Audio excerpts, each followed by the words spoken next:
Hello everybody, मेरा नाम भावना है and I am from COAP CSE। आज इस वीडियो में हम बात करने वाले हैं लास्ट 1 मंथ स्ट्रैटेजी की। अब बोर्ड्स एग्जाम में लगभग 1 महीना बचा हुआ है, तो हमें इस लास्ट मंथ को कैसे यूटिलाइज करना है। मेरे बहुत सारे जूनियर्स हैं ऐसे जो पूछ रहे हैं मुझसे कि अभी तक हमारी पढ़ाई इतनी अच्छे से नहीं हुई है, what am I suppose to do. क्या हम अभी भी अच्छा स्कोर कर सकते हैं अगर हम अपने आप का सर्वस्व निछावर कर दें? If we give our best अभी, तो क्या हम 80 क्रॉस कर पाएंगे या हम 90 क्रॉस कर पाएंगे? तो a clear answer to this is yes, you can do it. But अब आपको जितने भी डिस्ट्रैक्शन है आपके, आपको उनसे दूर होना होगा। आपको बेसिकली वीडियो से दूर होना होगा।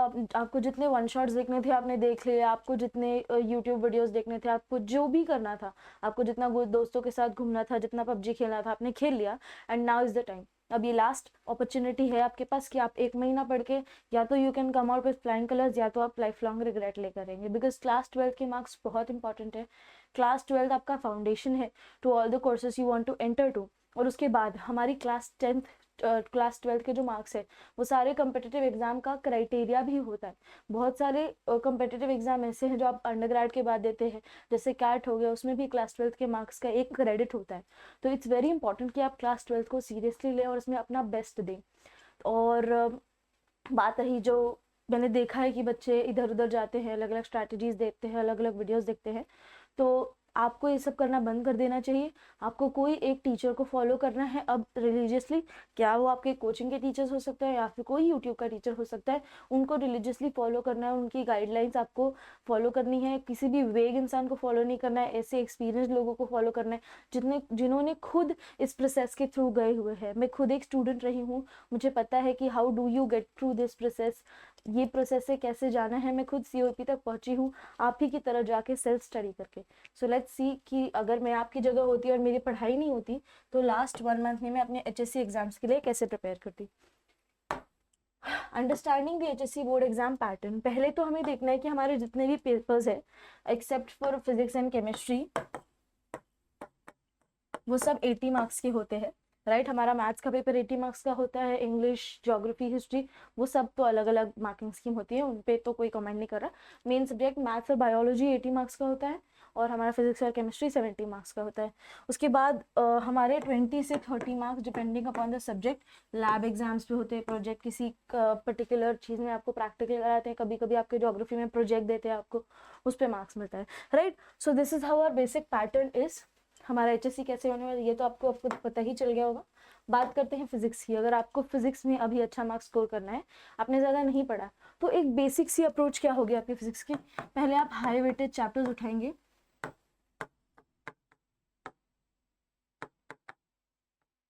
उसके बाद आप उनको पहले अच्छे से कंप्लीट करेंगे, उनके न्यूमेरिकल सॉल्व करेंगे, उनको 2 से 3 बार रिवाइज करेंगे।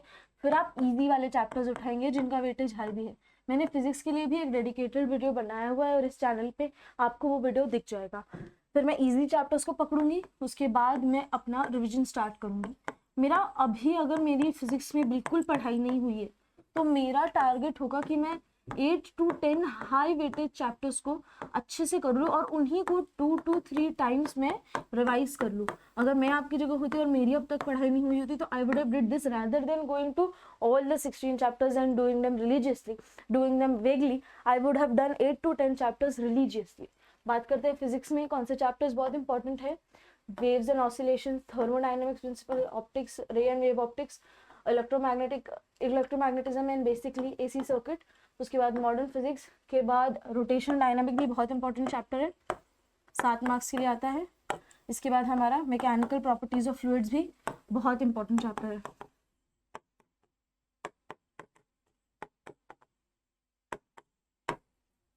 मोस्ट इंपॉर्टेंटली हमें ये बात ध्यान रखनी है कि फिजिक्स में 45 से 50% न्यूमेरिकल्स आने लगे हैं।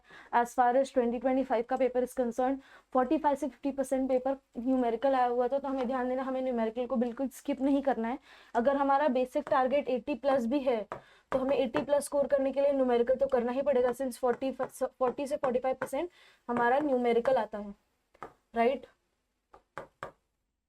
तो न्यूमेरिकल बिल्कुल स्किप नहीं करना है, स्पेशली फिजिक्स के केस में। और अगर आप अभी आप इसको स्किप कर भी देते हैं तो आगे आपको न्यूमेरिकल्स करना ही पड़ेगा, सिंस सीईटी में तो न्यूमेरिकल्स आते ही हैं। उसके बाद हमें परफेक्टली अपने force diagrams, ray diagrams, circuit diagrams and high scoring topics जो भी है उनको बार बार रिवाइज करना है। My only emphasis would be आप फिजिक्स में एक फॉर्मूला शीट बनाएं और एक शॉर्ट नोट्स की शीट्स बनाएं। Memorise key derivations, create formula revision sheets for last week revision, many derivations question repeat with different numerical data. ठीक है, तो काफ़ी ज़्यादा डेरिवेशंस रिपीट होती हैं कॉन्स्टेंटली, उनको अच्छे से करिए, जो हाई वेटेज जो रिपीटेडली है कॉन्स्टेंट। और लास्ट 5 to 7 ईयर्स के आपको पेपर अच्छे से कर लेने हैं, राइट। अब बात करते हैं केमिस्ट्री की। तो केमिस्ट्री में रिएक्शंस एंड मैकेनिज्म्स काफ़ी इंपॉर्टेंट हो जाते हैं, specially in the case of organic chemistry and inorganic chemistry.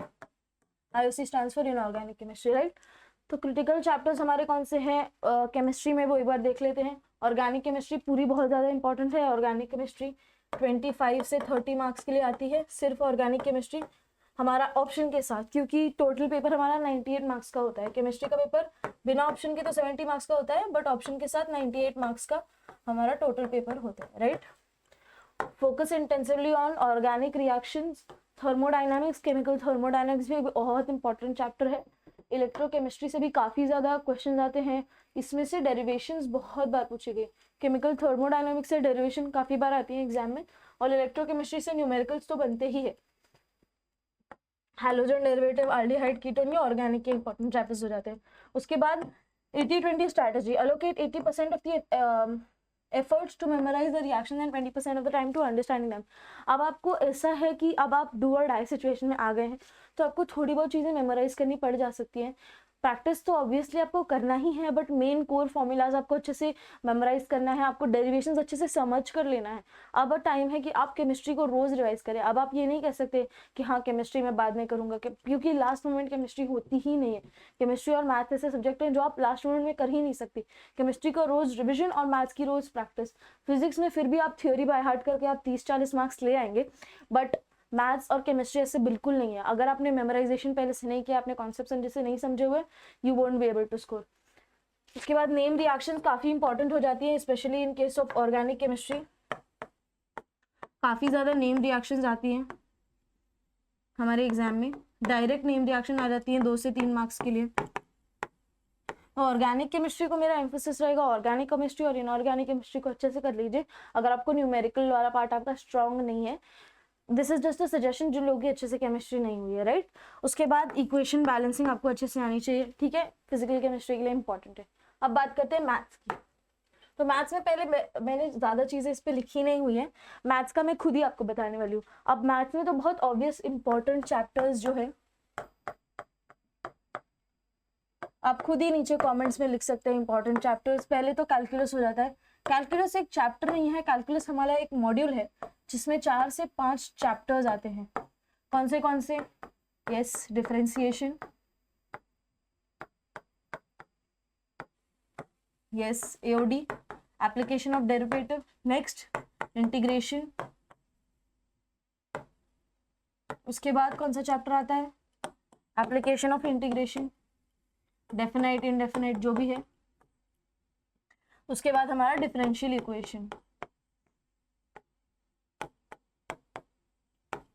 Differential equation कुछ लोग कैलकुलस में मानते हैं, कुछ लोग नहीं मानते, बट मैं उसको कैलकुलस में ही मानती हूँ, सिंस बिना डिफरेंशिएशन और इंटीग्रेशन के आप डिफरेंशियल इक्वेशन पढ़ ही नहीं सकते, राइट। उसके बाद हमारा दूसरा कौन सा इंपॉर्टेंट पार्ट हो जाता है? Vector algebra. वेक्टर अलजेब्रा में हमारे 2 चैप्टर्स आते हैं, वेक्टर्स और 3D और लाइन एंड प्लेन। उसके बाद हमारा कौन सा इंपॉर्टेंट चैप्टर है? लॉजिक वाला। उसके बाद हमारा कौन सा इंपॉर्टेंट चैप्टर है? प्रोबेबिलिटी वाला सेक्शन हमारा। प्रोबेबिलिटी में 2 चैप्टर्स है, PDBD, probability distribution, binomial distribution, दोनों 5-5 मार्क्स के लिए आते हैं ऑप्शंस के साथ, राइट। ये तो बात रही मैथ्स की। अब मैथ्स के इंपॉर्टेंट चैप्टर्स आपने देख लिए हैं। कैलकुलस लगभग 25 से 30 मार्क्स का आता है सोलली पेपर में।